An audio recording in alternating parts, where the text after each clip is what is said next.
Hello students, I welcome you in this video. This is the platform of the Indian School Khairtal, and you know that I have taught you 5 chapters, and this is the second chapter, the 100 days is second of the book, First Flight, and this video is for class 10th CBSE only. Okay, and today we will discuss about this chapter. What is the next story about this? The 100 days is first, and the story is continue in the 100 days is second. Okay, students. While the class was circling the room, उस समय जब कक्षा के जो कमरे थे उनमें चक्कर लगा रही थी, कक्षा कमरे में क्या कर रही थी? चक्कर लगा रही थी. The monitor from the principal's office brought Miss Mason a note. तो मॉनिटर प्रिंसिपल के ऑफिस से मिस मैसन के लिए एक नोट लेकर आया. Miss Mason read it several times and studied it thoughtfully for a while. Miss Mason ने कई बार इसे पढ़ा और उसके बाद बड़े ध्यान से इसे अध्ययन किया इसका. Then she clapped her hands, और उसके बाद उसने अपने हाथों से तालियां बजाई. Afternoon class everyone back to their seat. कक्षा यानी कि अटेंशन, क्लास अटेंशन हो जाए, ध्यान दें और अपनी अपनी सीट पर वापस आ जाएं. When the shuffling of feet had stopped and the room was still and quiet, तब पैरों को घसीटने की आवाज़ें बिल्कुल बंद हो गई, कमरा बिल्कुल शांत हो गया और बिल्कुल सब कुछ एकदम शांत था. Miss Mason said, I have a letter from Vanda's father that I want to read to you.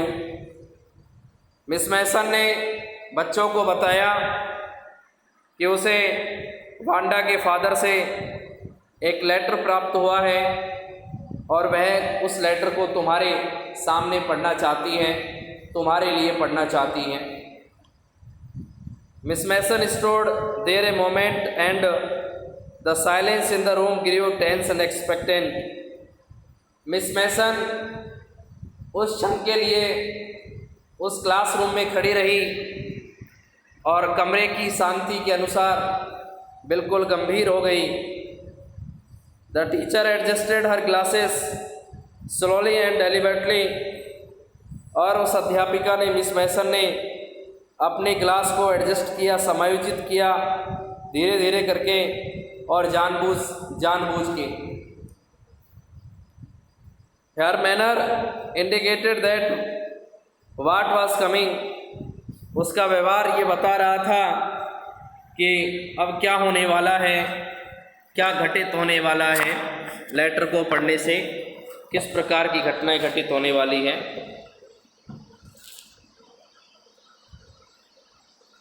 This letter from Vanda's father.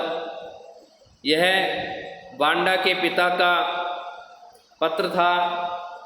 Was a matter of great importance. और इसमें जो कंटेंट लिखा हुआ था वास्तव में बहुत ज़्यादा महत्वपूर्ण था. Everybody listen closely as Miss Mason read the brief note. और प्रत्येक छात्र ने मिस मैसन के द्वारा पढ़े गए उस ब्रीफ नोट को बड़े ढंग से सुना. क्या लिखा हुआ था ये लेटर में? डियर टीचर, प्रिय अध्यापिका, my Wanda will not come to your school any more. मेरी वांडा अब आपके स्कूल में और अधिक समय तक नहीं आ पाएगी. जैक आल्सो, जैक भी नहीं आ पाएगा. Now we move away to a big city. अब हम एक बड़े शहर में चले जाएंगे. No more holler Polack, no more ask why funny name. क्योंकि अब उसे यानी कि कोई पॉलेक नहीं पुकारेगा, कोई भी मजाकिया नाम नहीं होगा। Plenty of funny names in the big city, क्योंकि बड़े शहरों में तो बहुत मजाकिया नाम होते हैं।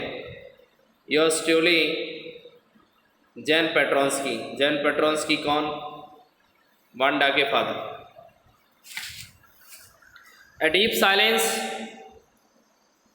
met the reading of this letter। इस पत्र को पढ़ने के बाद पूरी क्लास में खामोशी छा गई।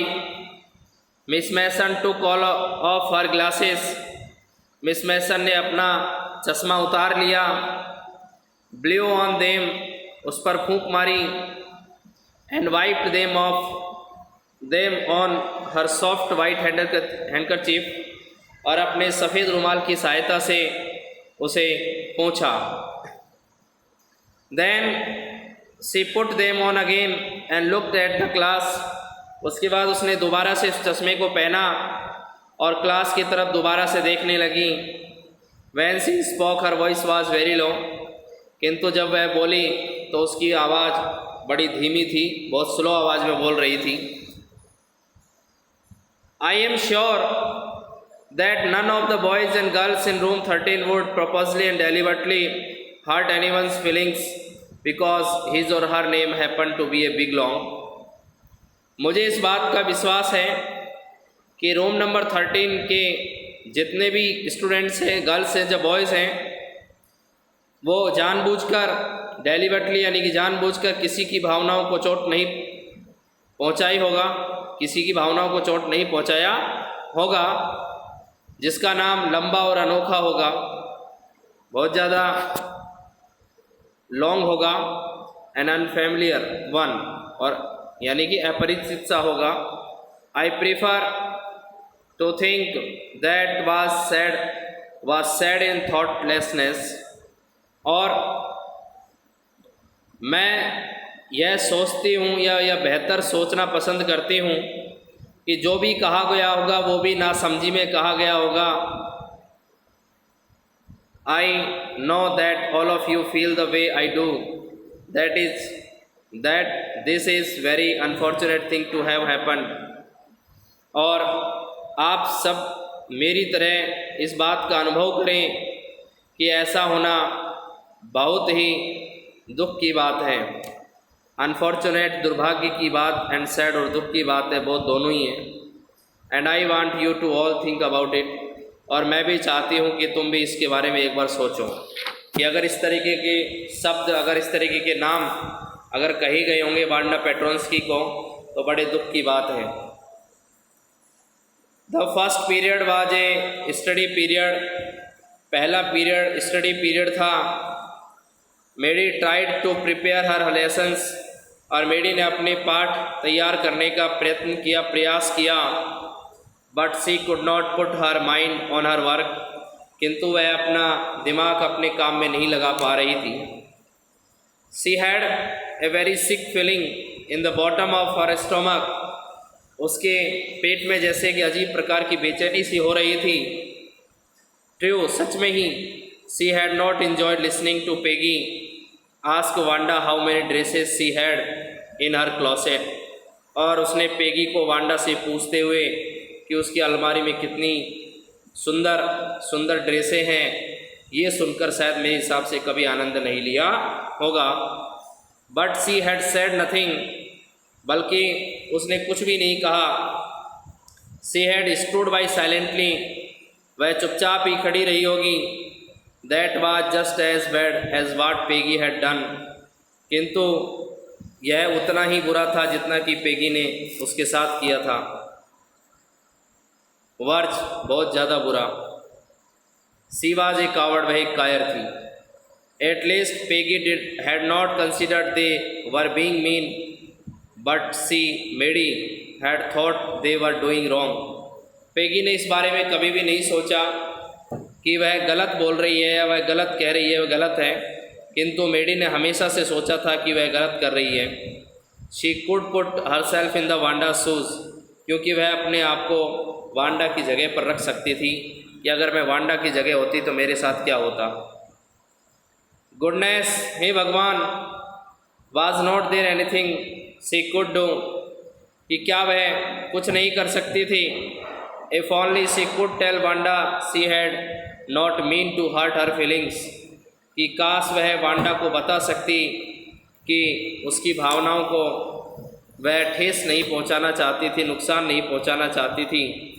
सी turn around and stole a glance at Peggy, उसने अपनी नज़रें घुमाई और अपनी नज़रों को एक बार पेगी की तरफ देखा। But Peggy did not look up, किंतु पेगी ने अपनी नज़रें ऊपर नहीं उठाई। She seemed to be studying hard, ऐसा लग रहा था कि पेगी अपने अध्ययन में अत्यधिक व्यस्त है, बहुत ज़्यादा बिजी है। वेल, तो अच्छा है। वेदर पेगी फेल्ट बैडली और नॉट, सी, कि क्या पेगी ने इस बात के लिए अपने आप को बुरा महसूस किया है या नहीं किया, यानी कि अपने आप में पछतावा महसूस किया या नहीं। Maddie had to do something, Maddie को अब कुछ करना था। She had to find Wanda, उसे वांडा की तलाश करनी थी, वांडा पेट्रोंस्की की तलाश करनी थी। Maybe she had not yet moved away, और ऐसा भी हो सकता है कि अभी वो शहर छोड़कर नहीं गई हो। May be Peggy would climb the Heights with her, हो सकता है कि पेगी भी उसके साथ उसे ढूंढने के लिए बॉगिंस हाइट्स चली जाए। And they would tell Wanda she had won the contest, और वहाँ जाकर उसे बताएं कि वांडा, तुमने कॉन्टेस्ट को जीत लिया है। That they thought she was smart and 100 dresses were beautiful, और उन्होंने सोचा कि वो बहुत ज़्यादा स्मार्ट थी और वास्तव में उसकी जितनी भी 100 ड्रेसेस थी वो बहुत ज़्यादा सुंदर थी, यानी काबिलिए तारीफ थी। ये क्वेश्चन मिड क्वेश्चंस आपको करने हैं।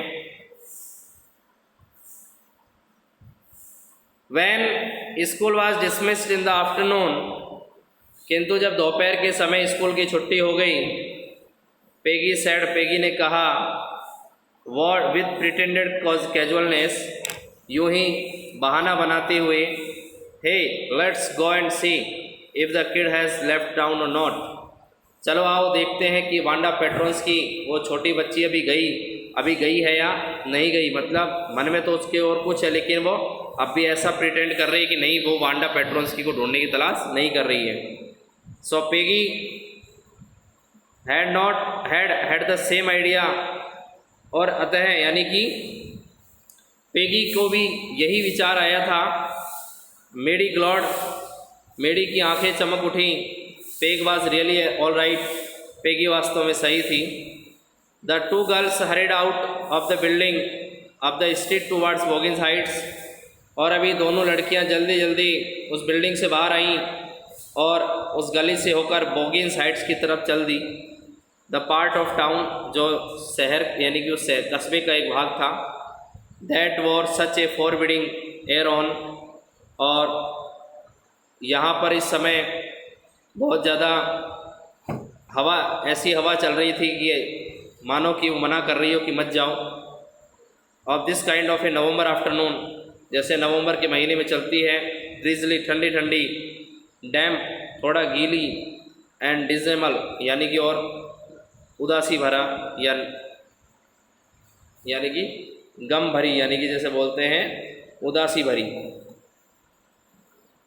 वेल एटलीस्ट, चलो अच्छा है, सेड पेगी ग्रिफली, पेगी ने रूखे तरीके से कहा, I never did call her a foreign or make fun of her name, मैंने उसे कभी भी एक विदेशी नहीं कहा और ना ही मैंने कभी उसके नाम का मजाक उड़ाया। I never thought she had the sense to know we were making fun of her anyway, और मैंने इस बारे में कभी नहीं सोचा था कि वो ये समझ लेगी कि हम उसका मजाक उड़ा रहे हैं।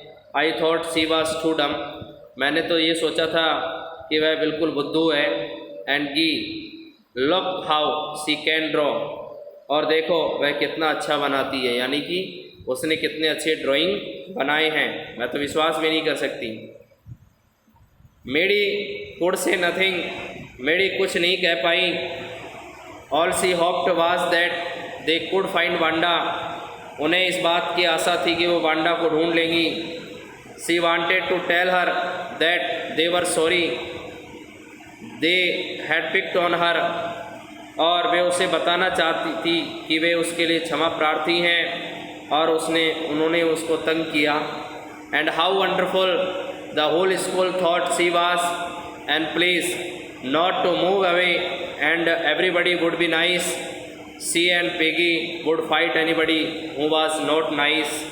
और उसका यानी कि पूरा स्कूल इस बारे में सोचता है कि वह एक वंडरफुल लड़की थी और वह नहीं जाए, यानी कि मेडी सोच रही है वांडा के बारे में, वो कहेगी कि वो यहाँ से नहीं जाए, उसके साथ अच्छा व्यवहार किया जाएगा और वह यानी कि खुद मेडी और पेगी उससे लड़ेंगी जो उसके साथ अच्छा व्यवहार नहीं करेंगी। ठीक है, अगर वांडा के साथ कुछ भी बुरा हुआ तो निश्चित तौर से पेगी और मेडी जो है तो उसके सेफ में खड़ी हो जाएंगी, यानी कि उसके गार्ड में खड़ी हो जाएंगी, डिफेंस में। The two girls hurried on, दोनों लड़कियां उन्होंने जल्दी जल्दी की। They hope to get to the top of the hill before dark, और अंधेरा होने से पहले ही वो दोनों लड़कियां उस पहाड़ी की चोटी पर पहुंच जाना चाहती थी, बोगिन हाइट्स पहुंच जाना चाहती थी जब वांडा पेट्रोन्स की रहती थी। I think that's where the Petronskis live, मुझे इस बारे में लगता है कि पेट्रोन्स की वहाँ रहते हैं। सैड मेडी ने कहा, pointing to a little white house, एक सफ़ेद घर की तरफ इशारा करते हुए कहा। Wisp of old grass stuck up here and there along the pathway like thin kittens, और उसके यानी कि जो घर के आसपास यानी कि जो छोटी बिल्ली नहीं होती, छोटी बिल्ली के बच्चे होते हैं, उनके बाल देखें कभी तो उसके समान वहाँ पुरानी घास के तिनके इधर उधर बिखरे हुए थे। The house and its sparse little yard looked shabby and clean, और उसका घर का जो आंगन था वो भद्दा था लेकिन साफ दिखाई देता था। It reminded Maddie of Wanda one dress, और उसने वांडा की एकमात्र पोशाक की याद दिला दी, उस ड्रेस की याद दिला दी कि वो भी एक ही थी लेकिन भद्दी दिखती थी लेकिन सुंदर थी। Her faded blue cotton dress, यानी कि उसके नीले रंग की ड्रेस, सेबी बट क्लीन, यानी कि भद्दी दिखती थी लेकिन सुंदर थी। There was not a sign, वहाँ कोई किसी प्रकार का कोई साइन नज़र नहीं आया ऑफ लाइफ, माने जीवन का, मतलब ऐसा लगता नहीं था कोई रहता हो। अबाउट द हाउस, उस घर के बारे में। Peggy knocked firmly on the door, और पेगी ने बड़े ज़ोर से दरवाजे को खटखटाया, but there was no answer, कोई जवाब नहीं आया। She and Maddie went around to the back yard, वह और मेडी जो है वो घर के दरवाजे वाले, घर के पीछे वाले हिस्से में गई। नॉक्ड देर, वहाँ जाके खटखटाया। Still there was no answer, किंतु अब भी वहाँ कोई आवाज़ नहीं आई। There was no doubt about it, इस बारे में कोई संदेह नहीं था। द पेट्रॉन्स किस वर गॉन, कि पेट्रॉन्स की जा चुके थे। How could they ever make amends, और वे अपनी गलती कैसे सुधार पाएंगी। They turn slowly and made their way back down the हिल, वो धीरे धीरे करके मुड़ी और वापस अपने पहाड़ी से निचले वाले रास्ते पर आ गई। Okay, well anyway said Peggy, Peggy ने कहा ठीक है जो भी हो। सी हैज़ गॉन नाउ, वह अब जा चुकी है। So what can we do, किंतु अब हम कर ही क्या सकते हैं। बिसाइड्स, इसके अलावा, when I was asking her about her all dresses, किंतु जब मैं उसके ड्रेसेस के बारे में पूछ रही होती, she probably was getting good ideas for a drawings, शायद उसके दिमाग में इस बारे में अच्छे अच्छे विचार ही आ रहे होंगे, यानी कि मेरी वजह से उसको ये सारे आइडिया आए होंगे। She might not even have won the contest otherwise उसे प्रतियोगिता में विजय प्राप्त नहीं होती, वह जीत नहीं पाती। Okay students, and this is enough for today, and rest of the chapter I will teach you in the next video. Okay, so thanks, and as well as I will provide the 4th and 5th chapters PDF through the WhatsApp. Okay, thanks. इस बारे में ध्यान रखें विशेष रूप से, समय समय पे अपना काम करते रहें, ठीक है, इग्नोर नहीं करें अपने वर्क को। कई स्टूडेंट्स जो है मैंने चैप्टर पढ़ा दिए और उसके बाद भी चैप्टर नहीं किए, ठीक है, तो आप चैप्टर कर लें, कंप्लीट कर लें अपनी नोटबुक में, क्योंकि नोटबुक काम आने वाली है। फिर बाद में आपको अपना असाइनमेंट प्रिपेयर करने के लिए टाइम नहीं मिलेगा। अभी आपके पास टाइम है, आप आराम से उसको कर सकते हैं। जो चैप्टर आपको पढ़ाया जाए उस चैप्टर को पहले रिवाइज करिए, उसके क्वेश्चन आंसर भी करिए, ठीक है। और ग्रामर वाला पोर्शन जो है वो आप कंप्लीट कर लें। जो मैंने आपको टॉपिक कंप्लीट करा दिए हैं, चाहे वो सब्जेक्ट और कॉनकॉर्ड का हो, चाहे टेंस का हो, और ठीक है, इस बारे में ध्यान रखें। Okay student, so thanks.